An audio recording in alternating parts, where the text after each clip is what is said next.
Assalamualaikum warahmatullahi wabarakatuh.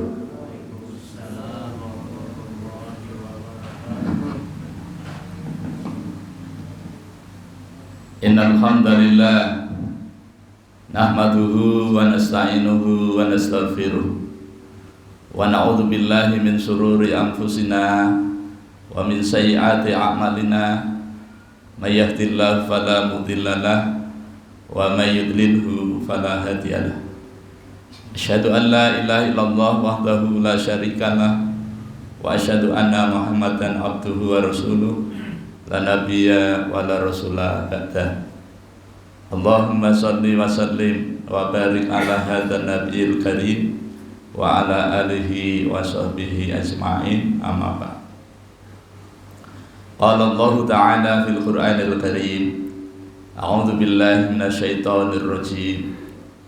Ya ayyuhalladzina amanu taqullaha haqqa tuqatih wa la tamutunna illa wa antum muslimun. Fa in asdaqal haditsi kitabullah wa khairal hadi hadi Muhammadin sallallahu alaihi wasallam wa syarrul umuri muhdatsatuha wa kullu muhdatsatin bid'ah wa kullu bid'atin dhalalah wa kullu dhalalatin finnar. Ma'asyiral muslimin, jamaah salat fardhu subuh mushola Miftahul Jannah yang dirahmati Allah Subhanahu wa taala. Bapak-bapak, ibu-ibu, hadirin wal hadirat, adik-adik yang Allah muliakan, mari kita kembali bersyukur pada Allah Subhanahu wa taala. Biqouli alhamdulillah wa syukrulillah atas nikmat rahmat dan nikmatnya kepada kita, terutama nikmat hidayah berupa iman dan Islam yang merupakan nikmat terbesar yang Allah berikan kepada kita para hambanya. Kemudian Allah juga memberi kita nikmat kesehatan, nikmat panjang umur, nikmat waktu luang yang Allah berikan kepada kita, sehingga dengan nikmat itu kita dapat melaksanakan sebagian dari perintah Allah, yakni melaksanakan sholat fardhu subuh secara berjamaah di tempat yang kita cintai ini. Orang yang sholat subuh berjamaah berada di dalam jaminan Allah Subhanahu wa ta'ala. Kalau Allah sudah menjamin kita, maka tidak perlu was-was dalam hidup ini. Bagaimana caranya? Cukup lakukan sholat berjamaah subuh. Yang 4 ya dilakukan, terutama sholat subuh. Orang yang sholat subuh berjamaah dikasih bonus pahala seperti orang yang sholat malam sepanjang malam. Orang yang sholat isya berjamaah dikasih bonus pahala seperti orang yang sholat malam setengah malam. Orang yang sholat sunat 2 rakaat sebelum subuh tadi, Allah beri pahala lebih baik daripada dunia dan isinya. Kalau ditanya siapa hari ini yang paling kaya, kita semua yang sholat sunat 2 rakaat sebelum subuh. Bagaimana subuhnya? Itu dirahasiakan oleh Allah Subhanahu wa ta'ala. Dan sholat subuh ini sholat yang paling spektakuler, sholat yang paling membuat orang munafik itu males. Kenapa? Karena gelap, nggak ada yang lihat. Karena orang munafik itu mau sholat kalau terang, karena banyak yang melihat. Zaman dulu, zaman Nabi itu gelap, nggak seperti kita. Salawat dan salam semoga senantiasa tercurah terlimpah kepada junjungan kita Nabi besar Muhammad SAW, kepada keluarganya, para sahabatnya, para pengikutnya yang setia, baik yang dulu, sekarang maupun yang akan datang. Mudah-mudahan kita semua yang hadir di majelis yang mulia ini, atau siapa saja yang menyaksikan tayangan ini, dicatat oleh Allah Subhanahu wa ta'ala sebagai hamba-hamba Allah yang taat, yang takwa, calon-calon penerima syafaat yang agung dari baginda Nabi SAW atas izin Allah Subhanahu wa ta'ala kelak pada hari kiamat. Amin ya rabbal alamin. Bapak-bapak, ibu-ibu, hadirin wal hadirat yang dirahmati Allah Subhanahu wa ta'ala, adik-adik yang Allah muliakan, Alhamdulillah kita kembali bertemu dalam suasana kebaikan, sehat badan, afiah batin. Ini merupakan nikmat Allah yang wajib kita syukuri, agar Allah Subhanahu wa taala senantiasa menambahkan nikmatnya kepada kita. Jangan sampai kita termasuk orang-orang yang kufur nikmat. Ketahuilah sesungguhnya azab Allah amat sangat pedih. Pagi ini kita berada di tanggal 12 Ramadan, bulan yang ke-9 1446 Hijriah, bertepatan dengan tanggal 12 Maret 2025 Miladiyah.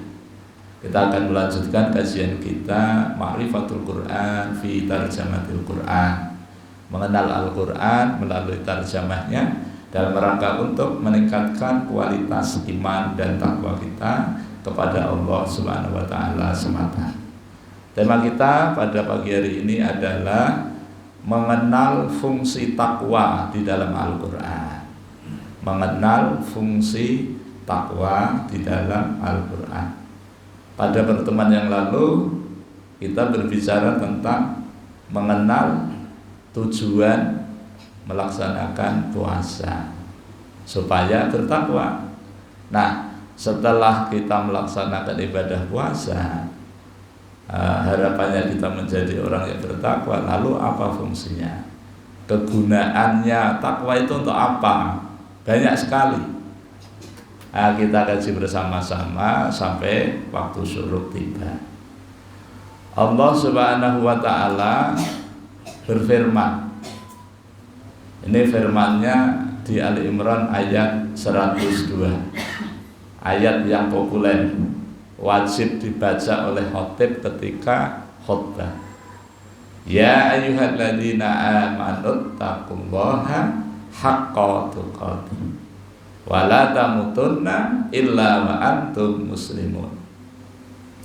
Wahai orang-orang yang beriman, wahai hamba-hambaku yang punya iman, baik imannya tinggi benar, sedang, medium, ataupun standar, atau bahkan rendah, tidak masalah, baik yang jauh, sedang, ataupun yang dekat, diseru oleh Allah dengan seruan yang amat sangat indah. Hai hamba-hambaku yang beriman. Lalu Allah menyeru dalam bentuk perintah amar, yaitu ittaqullah, bertakwalah kalian kepada Allah. Haqqa tuqatih, dengan takwa yang sebenarnya. Sebab kalau takwa kita main-main, hasilnya juga permainan. Tapi kalau takwa kita itu sungguh-sungguh seperti yang diharapkan oleh Allah, maka hasilnya juga bujur-bujur, sungguh-sungguh juga, nyata dan bisa dirasakan. Kapan? Di dunia ini sampai di akhirat kelak, terutama di akhirat. Lalu Allah juga menyuruh dalam bentuk larangan. Wala tamutunna, dan janganlah kalian wahai hamba-hambaku, jangan sekali-kali mati kalau belum waktunya. Apalagi bunuh diri. Enggak usah bunuh diri, sudah mati nanti kalau sudah sampai ajalnya. Illa wa antum muslimun, kecuali kalian dalam keadaan taat kepada aturanku, dalam keadaan beragama Islam, dalam keadaan berserah diri kepada Allah. Berserah diri dengan apa? Dengan perintahnya dilaksanakan, dengan larangannya ditinggalkan. Selesai. Ini dari Allah, khusus orang yang beriman. Lalu kepada bangsa manusia juga disuruh untuk bertakwa. Surah An-Nisa ayat 1. Ya ayyuhan nasu taqullah, wahai manusia, bertakwalah kalian kepada Allah. Kalau yang Ali Imran kan khusus kita, orang yang beriman. Ini manusia secara umum, mau beriman kadang tidak masalah, yang penting takut kepada Allah. Karena orang yang bertakwa kepada Allah, baik yang muslim maupun yang non muslim, manfaatnya besar, minimal untuk dirinya masing-masing. Tapi orang yang bertakwa itu sumberambah kepada lingkungan. Ini Pak Haji tahu nggak nih, sumberambah itu apa? Apa? Sumperambah. Mas Lutfi mana? Mas Lutfi mana? Apa Sumperambah? Cari itu di apa? YouTube atau Sumperambah. Tanya siapa? Yang Google lah. Nah, ada yang Pianton Sanjawi? Oh betul nonton. Nyon sewu betul. Apa Mas? Sumperambah. Ya nanti dikasih. Insya Allah tahu. Jadi orang yang bertakwa apa? Oh, belum. Apa? Abu. Iya kan? Ya. Jadi orang yang bertakwa kepada Allah itu yang pertama ini fungsinya ini. Baik yang beriman maupun yang tidak beriman akan dibimbing dengan nilai ketakwaan yang ada pada dirinya itu kepada perilaku yang baik. Orang yang bertakwa itu perilaku yang baik. Bagi orang yang beriman, orang yang bertakwa itu akan digiring kepada perilaku tidak hanya baik tetapi benar. Orang yang bertakwa, ya bertakwa ini siapapun dia, laki-laki kah, perempuan kah, remaja kah, dewasa kah, manula kah, 3 bulan lagi meninggal kah, kalau bertakwa ini pejabat kah, rakyat kah, kejagung kah, ketua MA kah, Kapolri kah, Panglima TNI kah, presiden kah, siapapun kita, kalau bertakwa maka akan memberikan manfaat di sekelilingnya selain untuk dirinya. Kenapa? Karena orang yang bertakwa itu salah satu di antara makna takwa itu adalah takut. Takut kepada yang nyuruh, maksudnya kepada Allah. Nyuruh apa? Nyuruh ninggalin. Kamu jangan maling. Allah melihat. Kamu jangan mencuri ya, kata Allah. Enggak ada orang sepi ya. Berapa ini bonusnya? 5%. Berapa proyeknya? 1 triliun. Berapa 5%-nya? 5%. 50 miliar. Dimakan setahun nggak habis. Selama ini belum pernah megang uang 50 miliar. Tapi kalau angka 1 triliun sering megang angka. Kadang-kadang kita ini jatuh cinta banget sama dunia, megang aja cuma sebentar, langsung dipercayakan kepada orang bank. Cuma dikasih angka 1 triliun atas nama, belum tentu menjadi miliknya. Setelah itu pulang mati. Kenapa? Ya karena terlalu yakin dengan orang bank, tidak begitu yakin terhadap Allah. Kalau yakin kepada Allah, 1 triliun itu 80% diwakafkan, 20% ya untuk sanggup menunggu mati. Makanya saya sarankan kepada para koruptor yang masih aman-aman saja sebelum dihukum mati, segera bertobat, kembalikan kepada negara untuk kemakmuran rakyat. Toh banyak-banyak uang juga nggak habis, ya kan? Nah, jadi orang yang bertakwa itu akan merasa diawasi oleh Allah, walaupun di sekeliling kita nggak ada siapa-siapa. Biasanya orang kalau mencuri itu kan tengok kanan kiri, ada orang, nggak ada satpam, enggak. Ada pos kamling kosong, langsung beroperasi, ya kan? Oh, di engine dari, ini ada engine lagi, nggak usah dicari, diintip dari luar. Oh, pemilik rumahnya sudah guring, ngorok lagi, terus songkel pintunya ya, merusak, diambil TV-nya, handphonenya tidak hanya 1. Begitu bangun, ditelepon ini, diangkat. Siapa nih yang ngambil HP saya. Saya? Siapa? Ya saya pokoknya. Pokoknya saya ngambil tanpa izin lah. Kenapa kok ambil? Ya saya perlu. Jujur nih. Ya kan? Kayaknya ini pencurinya muslim, tapi bulan puasa untuk keperluan menghadapi bulan Lebaran, jadi harus berusaha mencuri dulu. Orang yang bertakwa itu merasa diawasi oleh Allah. Kalau nggak ada yang melihat, tidak masalah, ya kan? Baik di tempat ramai ataupun sepi, orang yang bertakwa itu tidak peduli. Yang penting Allah melihat kita. Bahkan orang bertakwa itu ketika beramal itu takut banget. Kalau amal ibadah saya ini nggak diterima oleh Allah. Kenapa? Karena kadang-kadang niat kita ini bengkok-bengkok. Sudah ke masjid itu, sudah melaksanakan perintahnya Allah, menghidupkan sunnahnya Rasulullah, niatnya masih mau jualan.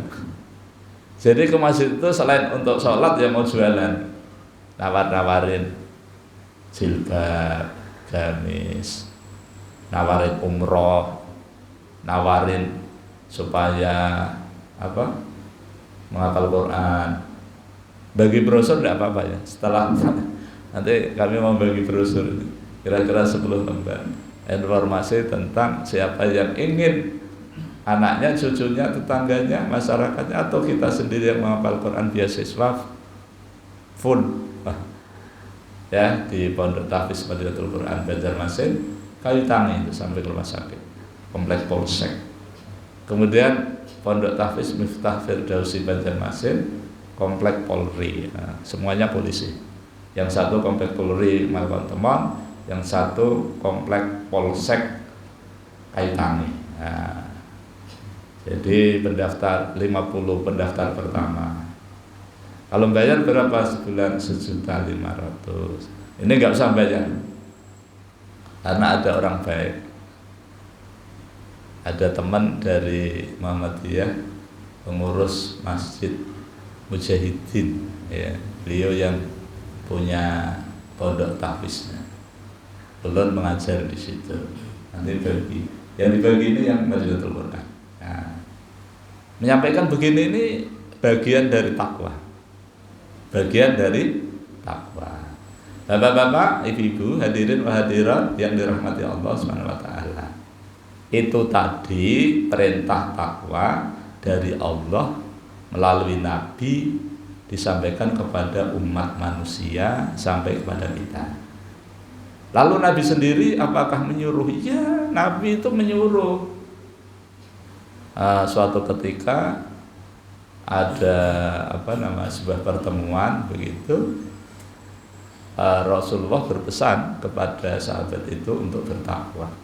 Kemudian pesannya Nabi ini diriwayatkan oleh sahabat senior gitu ya. Sahabat Rasulullah yang luar biasa. Ini di hadis Arba'in nomor 18. Nah, pangkal sanadnya itu Abu Dzar Al-Ghifari, nama aslinya Jundub bin Junadah. Yang kedua Abu Abdurrahman, nama aslinya Mu'adh bin Jabal. Semoga Allah meridhai mereka berdua, sahabat Rasulullah yang luar biasa, istimewa banget. Beliau berdua meriwayatkan hadis, ya, yaitu Nabi berpesan kepada para sahabat, bertakwalah kalian kepada Allah di mana saja kamu berada. Nah, ittaqillaha haitsuma kunta. Wahai sahabat-sahabatku, takutlah kamu kepada Allah, taatlah kamu kepada Allah di mana saja kamu berada. Di tempat yang sepi, takutlah kepada Allah. Di tempat yang ramai, takwalah kepada Allah. Di mall, takutlah kepada Allah. Di mall itu kan rentan dengan pemandangan yang merusak iman kan. Ada yang berbusana kok seperti enggak, ya kan, dari jauh kayaknya cakep, begitu dekat kok cantik di mall. Makanya kalau mau menguji iman kita, silahkan ke mall. Apakah iman kita kuat atau lemah?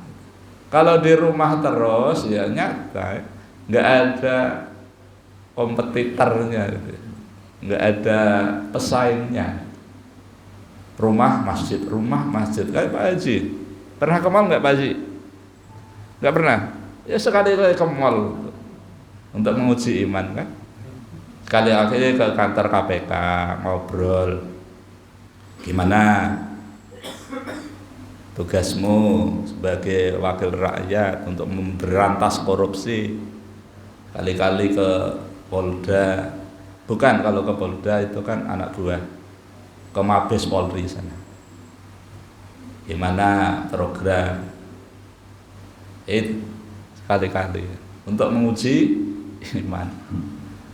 Nah, sekali-kali juga ke restoran, kita lihat cara makan mereka, ya kan? Nah, ke pasar, gimana para pedagang. Jangan lupa kalau ke pasar baca doa, karena kalau dibacakan doa, Allah akan berikan 1 juta kebaikan untuk kita. Jadi Rasulullah menyuruh kita agar bertakwa kepada Allah di mana saja, kapan saja, di tempat yang sepi, di tempat yang ramai. Sebagai pejabat, ya, apalagi pejabat, mesti harus bertakwa. Syaratnya menjadi warga negara Indonesia kalau nggak salah ini, kalau belum diubah, syarat menjadi warga negara Indonesia adalah beriman kepada Allah, bertakwa kepada Tuhan yang Maha Esa. Jadi beriman dan bertakwa kepada Tuhan yang Maha Esa. Bukan syarat menjadi warga negara Indonesia harus beragama Islam, enggak juga. Malah enggak memang. Malah agama apapun di Indonesia ini dilindungi, ya, bagi penganutnya. Tetapi negara memberitahu kepada orang-orang yang ingin menjadi penduduk, menjadi rakyat Indonesia, syaratnya harus beriman dan bertakwa. Makanya iman dan takwa ini kalau dimiliki oleh orang, baik yang mukmin maupun yang non mukmin, itu akan menyelamatkan dirinya dan menyelamatkan lingkungannya. Jadi ini yang kedua ini, ya. Yang kedua ini takwa bisa menyelamatkan pelakunya. Nah ini, jadi Nabi menyuruh. Kalau Nabi menyuruh kita melaksanakan, berarti takwa kita. Dan manfaatnya bukan untuk Nabi, untuk kita sendiri. Bapak-bapak, ibu-ibu, hadirin hadirat yang dirahmati Allah SWT, selanjutnya fungsi, ya, kegunaan takwa itu adalah kita akan diajari oleh Allah tentang ilmu agama. Jadi kita ini kalau ingin belajar, maka milikilah alatnya takwa. Di penghujung Al-Baqarah 282 itu Allah menyatakan wattaqullah, dan bertakwalah kamu kepada Allah. Maksudnya melaksanakan perintah Allah yang di atas. Kan sebelum wattaqullah itu Allah menyeru pada orang yang beriman untuk transaksi secara benar, gitu kan? Wattaqullah, bertakwalah kamu kepada Allah. Terus kalau sudah bertakwa, apa yang didapat? Wa yu'allimukumullah, maka Allah akan mengajarimu. Mengajari apa? Ya mengajari ilmu agama. Mau belajar Al-Quran dengan takwa mudah. Mau belajar hadis dengan takwa mudah. Mau belajar ekonomi dengan takwa gampang. Mau jadi pegawai negeri dengan takwa mudah. Mau masuk ke TNI, ini lagi diumumkan nih, tanggal 15. Siapa saja ingin masuk Bintara, Tamtama, ya, yang seragamnya hijau, silahkan daftar. Daftar tidak usah pakai biaya. Teorinya begitu, ya kan? Baik kepolisian maupun TNI, silakan kalau mau jadi orang yang menjaga negara, TNI. Nah, kalau ingin jadi itu, kalau dengan takwa Allah akan ajari cara perang. Perangnya Nabi sudah mencontohkan. Nah, ini kalau kita takwa. Sebagai seorang pedagang, kalau takwa, maka konsumen aman. Gara-gara konsumen itu nggak aman kan karena pedagangnya nggak takwa. Tapi kalau pedagangnya takwa, aman. Loh kok konsumennya saja, penjualnya, pedagangnya, tajirnya juga aman. Nah itu kan kalau pedagang. Takmir masjid, Pak Haji, takmir masjid mesti takwa ya. Oh sering menyampaikan, ayo takwa. Takmir masjid mesti takwa. Kalau takmirnya masjid takwa, masjidnya aman. Coba kalau masjidnya orang takmirnya enggak takwa, ya bisa dibakar masjidnya. Kenapa enggak takwa? Loh, kenapa kok masjid dibakar? Nah, saya enggak puas dengan kepemimpinan. Misalnya begini, ngurus masjid kok cari duit, enggak takwa itu. Ngurus masjid kok yang bangun fisiknya saja, masjidnya enggak ada jamaahnya. Misalnya begitu, kurang takwa itu. Jadi apapun, kalau kita ini bertakwa, maka Allah akan ngajari kita. Sebagai seorang ustaz, kalau bertakwa, Allah akan ajari kita ilmu tentang ustaz, ilmu tentang mengajar, ilmu tentang bersedekah, diajari oleh Allah kalau kita bertakwa. Bahkan kalau kita bertakwa itu, Allah akan mengajari kita bagaimana cara hadir di majelis taklim sambil mencatat atau tidak mencatat itu tidak masalah bagi Allah. Kita akan mendapatkan pahala yang sama, baik yang mencatat maupun yang tidak. Tapi kurikulumnya kan memang nggak pakai catatan, nggak usah. Bagaimana kalau mencatat? Ya tidak apa-apa, nggak dilarang juga, malah bagus. Itulah istimewanya kalau kita di majelis taklim. Orang yang mau mengeluarkan zakat, baik zakat fitrah maupun zakat mal, kalau bertakwa, zakatnya bisa diterima karena dikasih ilmu cara mengeluarkan zakat. Ada datang kepada Basnas atau tenaga wakaf gitu yang setiap bulan dari masjid-masjid datang, Pak, saya mau zakat mal. Ya silahkan. Tapi saya tanya dulu ya, apa toh itu maksudnya zakat mal itu? Belum tahu. Tapi Pak, saya walaupun belum tahu, saya ini kaya raya, makanya saya datang. Berapa hartamu? Seberat emas 70 gram. Kata ambilnya, oh iya. Berapa zakatnya? 2,5% untuk Allah. Untuk saya 1%. Berarti 3,5%. Iya. Jangan tanda terima. Tanda terima, kasih, tanda. Kemudian datang bosnya nih, bosnya tukang zakat itu, orang yang amil itu. Nah, gimana Pak? Dari mana? Oh ini saya sedang bayar zakat mal karena saya orang kaya. Mana? Oh ini. Berapa harta? 60, seberat 60 gram emas. Atau 70 lah. Berapa zakatnya? Untuk Allah 2,5%, untuk petugasnya 1%. Dari bayar sudah saya serahkan. Bosnya, sini Pak. Karena takwa tadi. Panggil ke kantor, dikasih tahu. Pian itu belum wajib zakat. Karena yang wajib zakat itu ada syarat, itu haul dan nisab. Haul itu pian sudah menguasai harta pian selama 1 tahun, dan nisabnya minimal 85 gram emas. Kalau duit 85 juta, kalau 1 gramnya 1 juta. Lantas zakatnya berapa? 2,5%.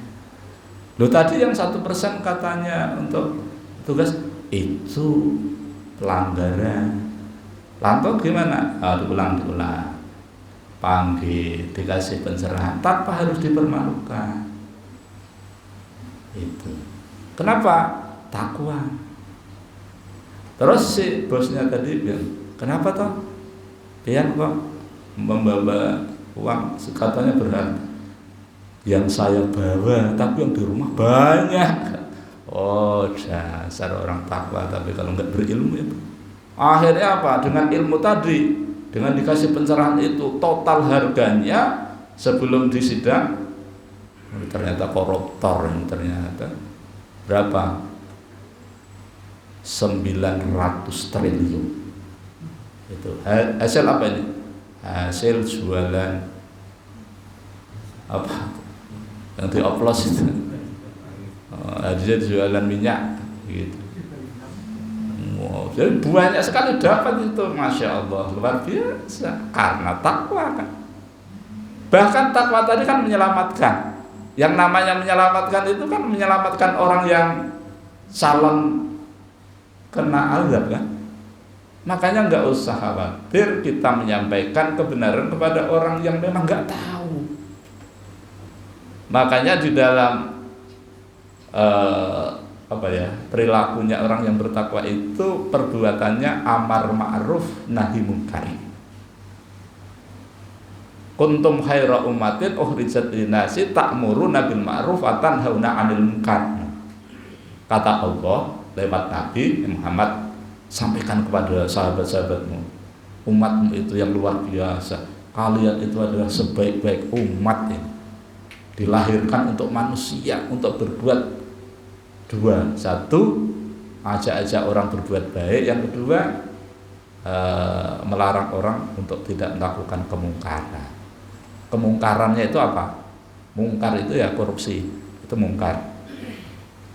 Kalau berbuat baik, ya mengajak orang supaya bertakwa.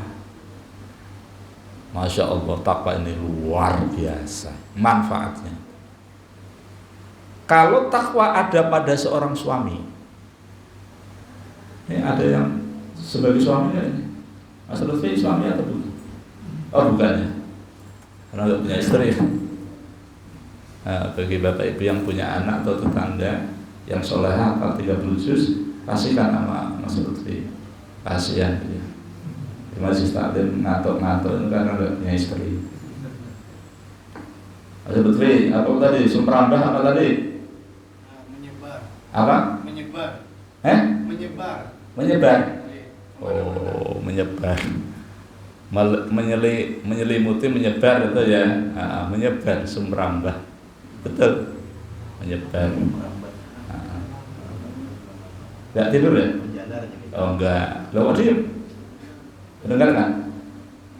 Itu manfaatnya. Orang yang bertakwa, kapasitasnya sebagai suami, maka akan menjadi suami yang sayang sama istrinya. Seorang ayah yang bertakwa, dia akan sayang kepada anaknya. Seorang ayah yang bertakwa itu sayang kepada anaknya itu gini. Tidak semua permintaan anak dipenuhi, bukan begitu, tapi diarahkan sesuai dengan keperluannya. Allah itu kalau hamba-hambanya, kita ini berdoa, Allah itu akan mengabulkan sesuai dengan keperluan kita, bukan keinginan kita. Pian berdoa, ya Allah berikanlah pesawat, sampai kiamat kurang 1 hari nggak akan dikabulkan, karena nggak penting, nggak perlu itu. Tapi kalau berdoa nih, ya Allah berikanlah pemimpin yang adil sehingga mampu mengelola ekonomi, mengelola negara, bisa beli pesawat sendiri. Selama ini pesawat kan nyewa, rental. Sudah punya perusahaan Garuda, rugi terus. Oh, apa itu? Yang apa ya? Usaha milik negara itu apa, Mas? Apa? BUMN ya? BUMN, Badan Usaha Milik, bukan milik keluarga, bukan? Oh, milik negara. Negara mana? Indonesia ya? Oh, Indonesia.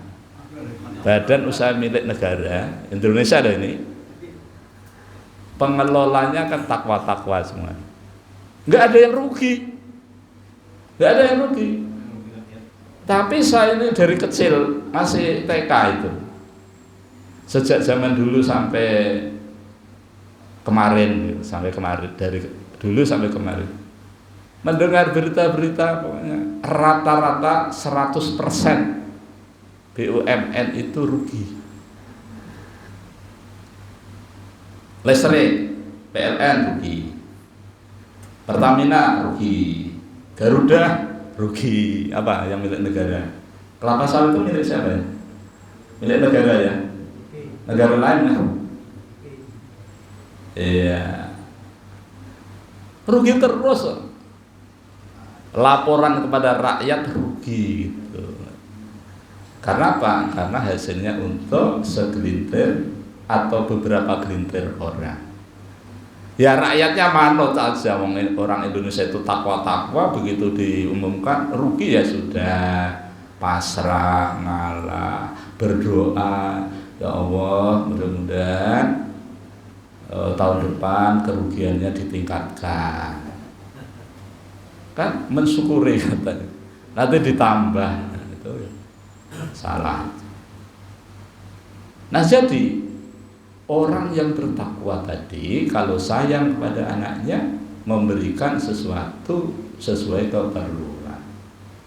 Nah sekarang ini sudah saatnya melalui manfaat bulan Ramadan ini kita berdoa memohon kepada Allah agar kita diberi pemimpin yang adil. Karena kalau pemimpinnya adil itu takwa, kalau takwa tadi ya merambah kepada rakyatnya. Rakyatnya jadi makmur dan berkeadilan, adil dan makmur gitu. Itu kan tujuan para pendiri bangsa begitu ya. Makanya saya itu tertarik belajar itu karena pendiri bangsa itu cita-citanya mulia sekali. Dalam dunia pendidikan saja kalau kita baca tujuannya membentuk generasi yang berakhlakul karimah, berakhlak yang mulia. Pendidikannya tinggi-tinggi gitu ya, tapi kok korupsi. Nah itu nggak mengamalkan itu. Coba kalau mengamalkan itu.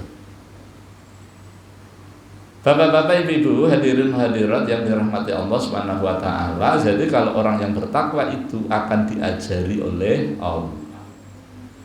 Lalu yang selanjutnya, orang yang bertakwa kepada Allah itu akan dikasih solusi kalau ada masalah.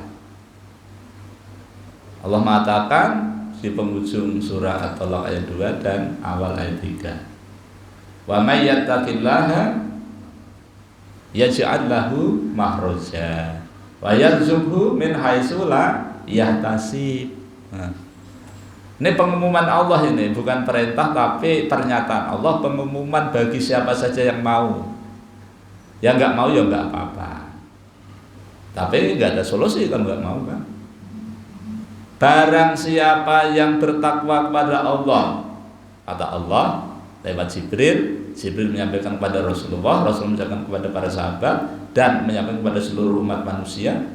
Barang siapa, maksudnya siapa saja yang bertakwa kepada Allah, melaksanakan perintah Allah sesuai dengan kesanggupannya, meninggalkan larangan Allah tanpa kecuali, maksudnya semuanya ditinggalkan, maka Allah akan memberi jalan keluar dari semua masalah. Bukan sebagian masalah, dari semua masalah. Kalau masalah itu merupakan sesuatu yang sulit, maka bersama kesulitan itu aku utus kemudahan. Yang sering dibaca imam kita ini, imam kita ini habis wadduha nanti alam nasyrah. Di situ ada fa inna ma'al usri yusra, inna ma'al usri yusra. Maka bersama, bukan setelah, bukan. Maka bersama kesulitan itu ada kemudahan. Diulangi lagi. Dan sesungguhnya bersama kesulitan itu ada kemudahan. Bukan setelah kesulitan itu datang kemudian, bukan gitu, bersama. Makanya kalau kita bertakwa kepada Allah, optimis kita. Yang katanya kalau para penegak hukum tidak melaksanakan tugasnya, kalau aturan tidak dilaksanakan, maka 2035 Indonesia tinggal nama. Kata Pak Mahfud, gak usah menunggu 2035, gak sampai 2030 juga hancur. Kenapa? Melawan Allah bagaimana gak hancur? Allah menyuruh bertakwa kok, kita malah merusak ketakwaan, ya hancur. Tapi siapa yang bisa mengubah ini? Ya kita masing-masing. Ar-Ra'd ayat berapa itu? Ayat 11.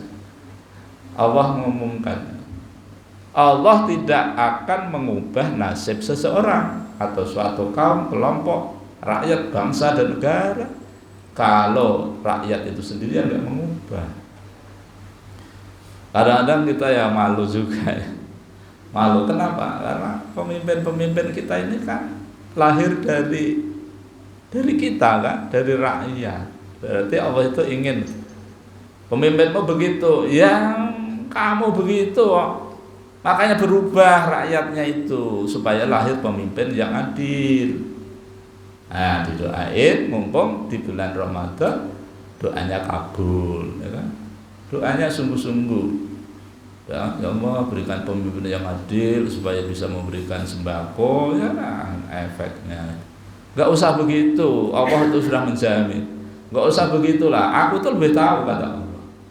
Bukankah kau telah membaca firmanku di surah An-Nahl ayat 96? Barang siapa yang beriman kepada Allah dan bertakwa kepada Allah, maka Allah akan turunkan rizki barokah dari langit dan bumi. Habis ya, insyaallah nanti dilanjut pada pertemuan yang akan datang, insyaallah. Bapak-bapak, ibu-ibu, hadirin wa hadirat yang dirahmati Allah SWT, demikian yang dapat ulun sampaikan. Teriring doa dan harapan semoga Allah SWT senantiasa merahmati dan meridhai kita semua. Ulun mohon maaf pasti banyak kelirunya, banyak salahnya dalam mendampingi kajian subuh ini. Mari kita tutup dengan baca hamdalah dan doa kafaratul majlis. Alhamdulillahirabbil alamin. Subhanakallahumma wa bihamdika asyhadu an la ilaha illa anta astaghfiruka wa atubu ilaik. Wal afu minkum. Wassalamualaikum warahmatullahi wabarakatuh.